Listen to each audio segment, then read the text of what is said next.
కావాలనే మీ కలను నెరవేర్చుకోండి. సంప్రదించండి హెగ్డే ఫెర్టిలిటీ, హైదరాబాద్, తెలంగాణ. కొన్ని ఘటనలు ఊహకు కూడా అందవు. పిల్లల కోసం ప్రాణాలు ఇచ్చే తల్లిదండ్రులు మనకి తెలుసు, చాలా చోట్ల మనం చూస్తూనే ఉన్నాం. కానీ కన్నబిడ్డల పైన తల్లిదండ్రులకు ఉన్న ప్రేమ వర్ణనాతీతం. అంటే అమ్మా నాన్న అనే పదానికి మాత్రం ప్రత్యామ్నాయం ఉండదు అంటే ప్రతి ఒక్కరూ యాక్సెప్ట్ చేయాల్సినటువంటి విషయం. కానీ ఆస్తి తగాదాల వల్ల కన్నబిడ్డలే తల్లిదండ్రులను పొట్టను పెట్టుకుంటున్నటువంటి దుస్థితి ఎంత బాధాకరం. ఇలాంటి ఘటనలు చెప్పడానికి కూడా అసలు మాటలు రావటం లేదు. విజయనగరం జిల్లా పూసపాటిరేగ మండలం చల్లవానిపేట పంచాయతీలో ఇక్కడ నిన్న కళ్ళల్లో పనిచేస్తున్నటువంటి ఒక అమ్మా నాన్నని కన్న కొడుకే ట్రాక్టర్తో గుద్ది చంపేశాడు అంటే ఆ మాటలు చెప్పడానికి కూడా అసలు మాటలు రావటం లేదు. హృదయం చలించిపోతోంది. ఒక్కసారి ఏదైతే ప్రమాదం జరిగిందో ఆ ఘటనా స్థలం వద్ద ఉన్న మొత్తం ఊరంతా విషాదంలో ఉండిపోయింది. ఎందుకంటే అప్పటి వరకు పొలంలో పనులు చేస్తున్న వాళ్ళ ఎదురుగుంట ట్రాక్టర్తో తన కొడుకే ప్రాణాలు తీయడానికి ముందుకొస్తుంటే ఆ కన్న తల్లిదండ్రులు వాళ్ళ కష్టం కానీ లేకపోతే వాళ్ళ బాధ కూడా వర్ణనాతీతం అని చెప్పాలి. ఒకసారి వాళ్ళ చెల్లి ఉన్నారు, ఆమెతో మాట్లాడదాం. ఎవరైతే తల్లిదండ్రిని పోగొట్టుకున్నటువంటి కన్న కూతురు గుండెలు అవిసేలా రోధిస్తోంది. ఆమె ఇక్కడికి చేరుకోవటం, మొత్తం ఊరంతా ఇక్కడికి చేరుకున్నారు. అసలు ఏం జరిగిందో కూడా తెలుసుకుందాం. ఏమైందమ్మా? మీ పేరేంటి? ఆ పేరు రాధా. అమ్మ నాన్న పేరు? అమ్మ పేరు చెయ్య, నాన్న పేరు అప్పలనాయుడు. అప్పులు తీరట్లేదని అప్పులు తీర్చుకోమని గొడవలు పడితే నన్ను ఏం జరిగిందో తెలీదు. అక్కడ వ్యవసాయం తీస్తుండగా, వ్యవసాయంలో పని చేస్తుండగా ట్రాక్టర్ పట్టుకొని వెళ్ళి ఇద్దరిని కలిపి చంపేశాడు. అంతవరకే నాకు తెలుసు. తర్వాత ఏం జరిగిందో కూడా నాకేం తెలియదు. నేను లేను. అంటే మీకేమైనా పొలాలు ఇచ్చారు అన్నటువంటి? అప్పు తీర్చట్లేదు, ఇంటి లోన్ ఉంది, బ్యాంకు వాళ్ళు ఇంటికి వస్తున్నారని నేను 4 విడతలు కట్టాను కాబట్టి నాకు పొలం రాశారు. నేను అప్పు తీరుస్తానని చెప్పబట్టి. ఎంతండి పొలం? 30 సెంట్లు మాత్రమే. ఇప్పుడు అమ్మ వాళ్ళకు ఉన్నది కూడా అదేనా? ఇంకా ఉంది. ఇంకా నాన్న పేరు మీద 50 సెంట్లు ఉంది. అది మీ బ్రదర్ అన్నయ్య అవుతాడా? తమ్ముడు. తమ్ముడు పేరు మీద రాస్తారా? ఇంకా లేదు, నాన్న పేరు మీదే ఉంది. తమ్ముడుకో 30 సెంట్లు ఇచ్చాం. అతనికి పెళ్ళయిందండి? పెళ్ళయింది, భార్య పాప. వాళ్ళు ఎక్కడ ఉంటారు? వేరేగా ఉంటున్నారు. ఇంట్లో నప్పట్లేదని వేరే పెట్టారు పెద్ద మనుషులు. ఏం జరిగింది కరెక్ట్గా? నిన్న వాళ్ళు పొలంకి వెళ్ళారా అమ్మా నాన్న? ఆవులకి రేకులు, అదే వ్యవసాయం మొక్కల్లో రేకులు పీకడానికి వెళ్ళారు అంతే. అంతవరకే తెలుసు. ఎందుకు ఇంత కఠినమైన నిర్ణయం? వినడానికి ఎంత బాధేస్తోందమ్మా. అంటే వాళ్ళు ఏదో అమాయకంగా ఇంత ఎండల్లో కూడా వాళ్ళు పొలం పనులు చేసుకోవడానికి వెళ్తుంటే మృత్యువు అంటే కొడుకు రూపంలో పైకి వస్తున్నా వాళ్ళు రక్షించండి అని, కాపాడండి అని ఎవరిని అడగగలుగుతారు? ఎవరిని అడగలేదమ్మా, ఎవరూ లేరు, ఎవరిని అడగలేదు. ఇక్కడ ఉన్న జనాల కళ్ళు మూసాడు, జనాలు భగవంతుడు మూసాడు, ఆడు మూసాడు. అంటే ఎప్పుడైనా ఇలా జరిపిస్తుంది కూడా అనుకోలేదు, అసలు ఊహించలేదు. కానీ చెప్పేసేసాడు, ఎప్పటికైనా మీ ప్రాణాలతో నేను ఆడుకుంటున్నా అన్నాడు. అలాగే ఆడేసుకోండి అమ్మ. జలం ఇచ్చిన తల్లిదండ్రిని అలాగ ఆడుకోవచ్చా చెప్పండి? అసలు ఆయనకి బతికిచ్చిందే వాళ్ళు కదా. బతికిచ్చింది వాళ్ళే. ఇల్లు నీ పేరునుంది, భూమి నీ పేరునుంది, 9 తులాల బంగారం నీ పేరునుంది, ఇంటి మీద 10 లక్షలు లోన్ పెట్టావు. నువ్వు 3 సంవత్సరాలు కట్టకపోతే ఆడపిల్ల కడుతుంది ఓడేసి. ఆ అప్పులకి బంగారం మళ్ళీ ఇప్పుడు తాకట్టేట్టి ఈ అప్పులు కడుతుంది. ఎప్పుడైనా మీరు తీర్చుకుంటే నా డబ్బు నాకు ఇచ్చేయండి అని అంటుంది కదా. మీ భూమి మీకు ఇచ్చేతను అంటుంది కదా. ఆ మాత్రం ఖర్చు పెట్టించుకోవడం ఏంటమ్మా? పోనీ ఇవ్వకపోతే ఇప్పుడు దాన్ని మట్టుకు అది బతుకుతుంది. తల్లిదండ్రులు లేకపోతే ఈ ఆస్తి అంతా నీదేనా? ఏం పంచేసుకుంటారా? నేను తోటిపోయారమ్మా. అలా చేయమనే ఎవడెంత బలం ఇవ్వకపోతే అలా చేస్తాడమ్మా. ఎందుకు అసలు అమ్మా నాన్న జన్మనిచ్చిన వాళ్ళ పట్ల అంత కోపం ఏంటి? ఏం కోపం ఉంది దేనికి? ఎంత నూరు పోసారు, ఎంతమంది ఎక్కించారు, ఇలా జరిపించారు. ఇంత ఘోరం ఎక్కడ ఏ పాపం ఎన్ని జిల్లాలు మీరు వెళ్తారు? మీకు ఎక్కడైనా తెలిసింది ఎలాంటిది? తండ్రి పిప్పి అయిపోయాడు.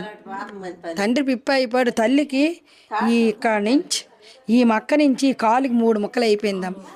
ఇలాగే పొట్ట మీద పొట్ట ఆవిడకి ఎక్కించాడు. అంత ఆడు ఏం పట్టుకు పుట్టాడో. శేఖర తోలపులి రాజశేఖర్ పెళ్ళి అయిందమ్మా, పెళ్ళి అయింది. పెళ్ళి అవ్వకముందు బాగానే ఉండాడు. పెళ్ళి అయిన తర్వాత ఇప్పుడు 4 సంవత్సరాలు పిల్లలు ఉన్నారు? కూతురు ఉంది ఆడికి. ఏడు చేశాడు మరి, ఆ ఎదవలు ఏడు చేశారు. ఈడు ఎలా మారాడు, దించకంటే మమ్మల్ని చూసుకుంటాడమ్మ. గొడవలు అవుతున్నాయా ఈ మధ్య? అవుతానే 2 సంవత్సరాలు పట్టే. అయినా చాలా దిక్కలు పెద్ద మనుషుల దగ్గరికి వెళ్తే పెద్ద మంది చెప్పేశారు, నువ్వు ఇలా తీసుకురా, ఈ అప్పులు తీర్చారు, భూమి నీకు ఉండిపోద్దా, ఆస్తి నీకు ఉండిపోదు, నీ ఇల్లు ఉండిపోదు, నువ్వో పక్కన ఉండరా అంటే అలాగానే వాడు. ఇంటికి వచ్చాక మరి ఆవిడ ఏమనిదో తెలియదు, నేనై అప్పులు తీర్చు, నేనై ఇవేవి చేయనని పట్టడా బయలుదేరాడు. ఇప్పుడు ఈ ఆస్తులంతా తండ్రివే కదా? తండ్రే సంపాదించ కష్టపడి ఎంత సంపాదించింది పిల్లలు? అతని తల్లిదండ్రి కూడా ఇవ్వలేదు, ఇతని కష్టాన్ని సంపాదించాడు ఆస్తి.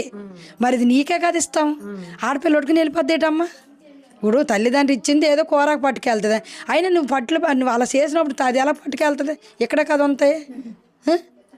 ఈ భూమి నీకే ఉంది, ఎంత ఈవిడ 30, ఆడికి 30, వీళ్ళ 50. ఎంత అయింది? ఎకరము 10 సెంట్లు.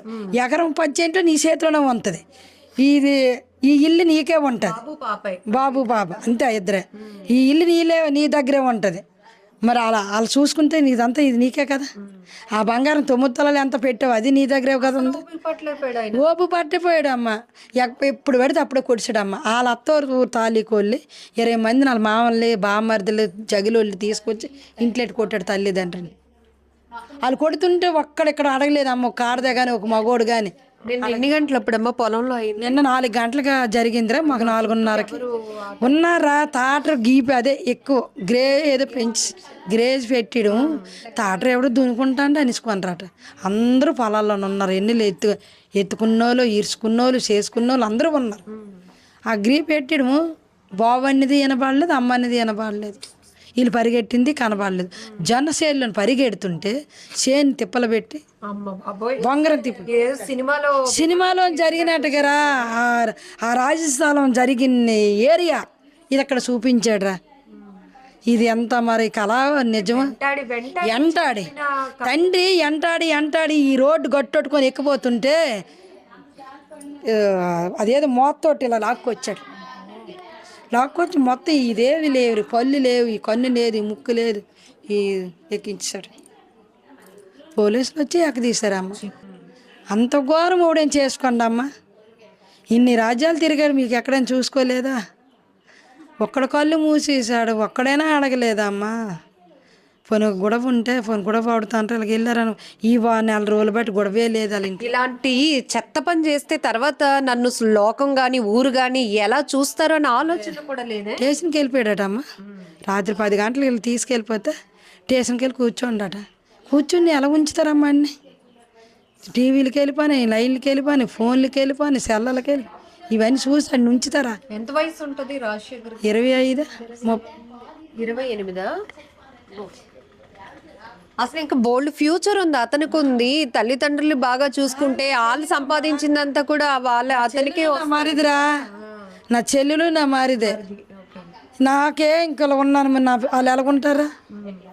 చేసిన పనికి ఇప్పుడు ఎంతమంది నష్టపోయారు, ఎంతమంది. తోడలేక చేశాడమ్మా. మాకు తండ్రి లేరు, మా ముగ్గురు అప్ప చెల్లెలమే శుభ్రంగా పొందామమ్మా. మా తోడు తీసాడే, మా జట్టు ఎలుగొట్టాడే నాయమ్మా. మీరేమవుతారమ్మా? మా పెద్దనాన్న కూతురమ్మ. అలా నాన్న పెద్దోడు, మా నాన్న చిన్నోడు. అసలు వినడానికి ఎంత భయంగా ఉంది. నైట్ పిల్లలు సాయంత్రం కబురు తెలియగానే మాకే మనసు అదకలాగా అయిపోయిందమ్మ. చాలా కష్టపడేది ఆవిడికి పెద్ద కష్టపడరు కానీ ఈవిడ మాత్రం ఒక టైం అప్పుడు ఇదే ఇల్లులో చాలా ఒక పక్క ఆవులు, ఎడ్లు, ఒక పక్క ఆవులు ఉండరు. అలా కష్టపడి పిల్లలు పెంచి, పిల్లలు పెద్దోళ్ళు చేసి, పిల్లలకు పెళ్లి చేసి ఈ ఇల్లు కట్టి వాళ్ళ అత్తమ్మ ఇచ్చింది ఏం లేదు, వాళ్ళు సంపాదించింది. వాళ్ళిద్దరు భార్యలు సంపాదించింది. ఎండనక వాననక తిండి తిప్పలు మాని సంపాదించారమ్మ. ఇచ్చినంతకి వాళ్ళ అత్త మామ ఏం చేశారో మరి అబ్బాయికి. అంతకుముందు బాగానే ఉండేవాడు, ఆ అమ్మాయిని చేశారో తల్లిదండ్రి టార్చర్ పెట్టాడు. కుట్టోడు ఎప్పుడు పెడితే అప్పుడే కుట్టోడట. అవి కుట్టినా వాళ్ళు అలాగే భరించి బాధపడారు. కానీ వీళ్ళు అడగడానికి వచ్చినా వాళ్ళు అడగనిచ్చారు కాదట. ఏమైపోతాడో ఆడేట అయిపోతాడో ఏదో అయిపోతే మళ్ళీ మాకెవరంతారమ్మా ఆడ అంత అంతాడు కుడితే కొడతాడు అన్ని బయట పెట్టకూడదు అనేసి తల్లిదండ్రులు అన్నిటి అన్నిచ్చారు కాదు. పిల్లల్ని ఏదైనా అయిపోతాడని భయం కొద్ది అన్నిటి అన్నిచ్చారు కాదు. అలా అది కూడా ఆడ మనసులో నిదావనేది. ఇంత దీనికి దారుణంగా ఆడ మనసు ఎలాగొచ్చింది. అలా ఆవిడ ఊర్లో ఏరో ఇంట్లో ఉన్నారు వాళ్ళు. ఆవిడ తీసుకుని వెళ్ళి మరి ఎక్కడ పెట్టేశాడు ఆవిడని సాధిద్దామని అసలు తీసుకోండి. అతను అంటే చిన్న వయసు 27 సంవత్సరాల వయసు. అసలు ఆ పిల్లడికి ఆ టైంలో అసలు వాళ్ళ అమ్మ నాన్న అసలు గుర్తు రాలేదో ఏటో అసలు నాకు అర్థం అవ్వట్లేదు. వాళ్ళ అమ్మ నాన్న పెంచి పెద్ద చేసింది ఎందుకనండి, పెంచి పెద్ద చేసుకుంటాం. పిల్లల్ని ఇలాంటి వాళ్ళు చూస్తే పిల్లల్ని కనాలని భయం వేస్తుంది కదా. అంత దారుణమా? అంత దారుణం ఎక్కడైనా ఉందమ్మా. ఏ భూములు అమ్ముకోలేదమ్మా, ఏ పొట్టలు అమ్ముకోలేదమ్మా. పాపకి రాశారమ్మా. పాప అయినా రాసి ఇవ్వలేదు. పాప ఈ అప్పులు కట్టిన దానికి ఆమెకి రాపించాడు. భర్త లేడమ్మా, తండ్రి ఒక్క లేదేటమ్మా. తండ్రి ఒక్క లేదా? ఎందుకు ఉండదు? తాత అమ్మమ్మ పిల్లలు చూసే వాళ్ళ కష్టం వాళ్ళ కష్టం. రాసుకుంటారు. కూతురికి బోల్డ్ చట్టాలు ఉన్నాయి. సగం భూమి కోసం చంపేస్తారా?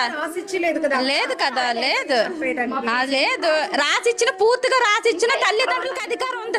కొడుకు చూసినప్పుడు ఎవరు ఇల్లు చేసుకోండి రిజిస్ట్రేషన్ 30 సెంట్లు 5 లక్షల కొన్ని భూము. ఆడు 30 సెంట్లు ఆడికి రైతు బజార్ డబ్బులు పడతాయని తండ్రి చేయించాడు, ఎక్కించాడు. ఆడుకున్నాం కూతురికి ఆపింస్తే చంపుతావా? ఆడిని చంపాలా? ఆడిని చంపపోతే వినడానికి భయం వేస్తుంది. పొలంలో పరిగెట్టించి చెప్పడం అంటే అంత దారుణం. అది తల్లిదండ్రులని అంతే చూస్తా ఉంటాం. అది వినాలి, అది స్క్రిప్ట్. అది ఇది నిజ జీవితంలోనే అంతే. అంత దారుణం. అది వినడానికి దీనిలో బయట వాళ్ళకి అలాగ ఉందంటే మా పరిస్థితి ఎలాగ ఉంటుంది మీరు ఇమాజినేషన్ చేసుకోండి. కుటుంబ పరిస్థితి చెప్పడానికి కూడా మాటలు రావటం లేదు. వ్యవసాయం చేసి తిండి తిప్పలు మానుకొని ఎండనక వాననక పొలం పనులు చేసుకొని కోట్ల రూపాయలు పిల్లల కోసం సంపాదించి పెట్టిన తర్వాత అవన్నీ రాసిచ్చేలేదనో లేకపోతే ఇంకేం చెప్పాలో కూడా మాటలు రావటం లేదు. వీళ్ళ బాధ ఏడుపు వింటుంటే గుండెలు తరుక్కుపోతోంది.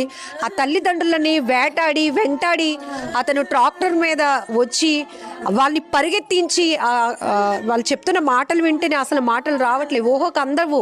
కొన్ని నేరాలు చూస్తుంటే ఎటెళ్ళిపోతోంది సమాజం అనిపిస్తోంది. ట్రాక్టర్ వేసుకొని వచ్చి పొలాలంటే ఆయన్ని తిప్పి తల్లి తండ్రి నాన్న వద్దు, నాన్న కొడుక వద్దు అని బతిమలాడుతున్నా కూడా వినకుండా ఆయన అలా ట్రాక్టర్తో తొక్కించి చంపేశాడు అంటే చాలా భయమేస్తోంది. ఇలాంటి ఘటనలు విన్నప్పుడు చాలా దారుణం.